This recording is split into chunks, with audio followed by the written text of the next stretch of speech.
Hi, so I'm coming to you guys just wanting to kind of just put a little enlightenment on this bully situation, right?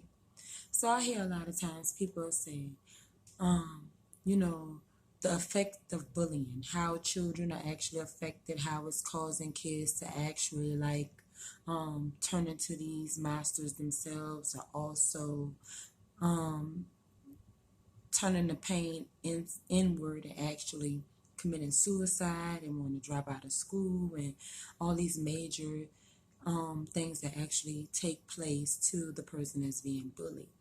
And then I was just reading like a few minutes ago the statistics of like how the bullies are actually affected and how the actual witnesses to the bullying are affected. And I was actually kind of surprised to see that they talk about the effects of the person that's being bullied, how they respond to the being bullied, and then they talk about how the people that are around them actually respond to witnessing the bullying.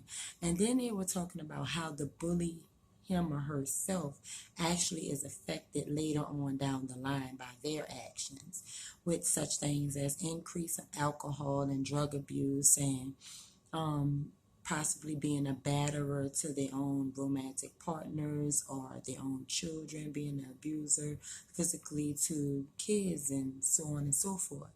But the one thing that actually gets overlooked a lot of the times that I would want to just bring a little bit of awareness to is how the bully was actually created to begin with. A lot of times we actually miss that part of it, and we just automatically look at the kid that's doing the bullying as the monster, but never actually looking at the kid that's doing the bullying as an actual victim. And once you put a bully in a victim place, because that's where they actually hate to be known as, that truly makes that bully uncool. So once you expose the the fragile part of the bully, it actually makes that person uncool. So where everybody's looking at this big strong person that actually takes authority and who's running everybody and everybody respects them because they're so cool, we're never actually looking at why is this person hungering so much for so much control and so much power. Where did this individual actually lose his or her control and power? And Unity Speaks as a whole would like to actually bring that awareness to parents and to other children and even people in the workplace. Wherever there's a bully at, there's a fragile individual on the inside. And once that person is exposed, that deflates the rage and the ammunition that it actually takes to give the bully its fuel and its wings to continue to fly. Like, for instance, a lot of time we always look at, because if you're not actually addressing how the bully became the bully, then you're actually saying to parents, what is going on with me? When my kid is born, I need to check their toe tag, and it says my child has the the life expectancy of being a bully ratio, and the life expectancy of being bullied and being a witness is actually what you're saying we have to look for. Bullies are not born. Bullies are made. They're created. They're not just automatically one day, once they start walking and talking, they became a bully. That's not what actually happened. Situations actually stimulate this process. And I've been looking and I've been searching for a very long time to actually see somebody actually directly address the bully and how this bully actually became a bully. And once we expose this, I believe, which is what Unity Speaks is willing to do, in the actual stage play to other kids, where we can have their attention to actually expose to them, why is the bully like this? The bully is actually being molested at home. Why is this bully raging all over the place? The bully is actually being battered and beaten by a drunken father. Why is,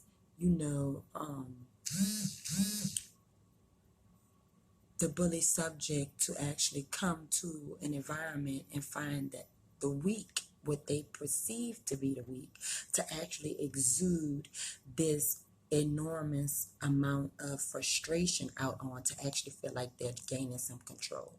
What I know is like a lot of people, when you feel like you have no control, you try to find a place where you actually have some control, and then you become out of control. And that is like just Psych 101. I don't have a degree, but I've been in enough instances and enough life experience to actually be able to say what I'm saying. And if I'm wrong, hey, learn more, share more, each one teach one. But what I'm sharing is from experience that bullies are not born, they're created. So we need to get down to the bottom of this creation and stop blaming other people for what's actually taking place in our community and take ownership and get down to the bottom of it. Mental health is very important. It's not only important for the person that's being bullied and the standbyers who are also being affected by watching it. It's very important for the bully himself, because him or her is actually being bullied in a way where they have no control, most of all at home, and they're just coming to the only avenue most kids have to exert any kind of control or just have a stage to actually perform it on is generally at school. That's where they're away from their parents and they have the go ahead to be able to do pretty much anything that they want to do without as much severity of consequences as they would have in their less controlled environment. So Unity Speaks is coming to you, to a school near you, to a rec center near you, to a church near you, just to bring awareness to the effects of what bullying is and how the actual bully was created, to give you some insight on how we can actually curtail this and change this in our community. Thank you. Unity Speaks.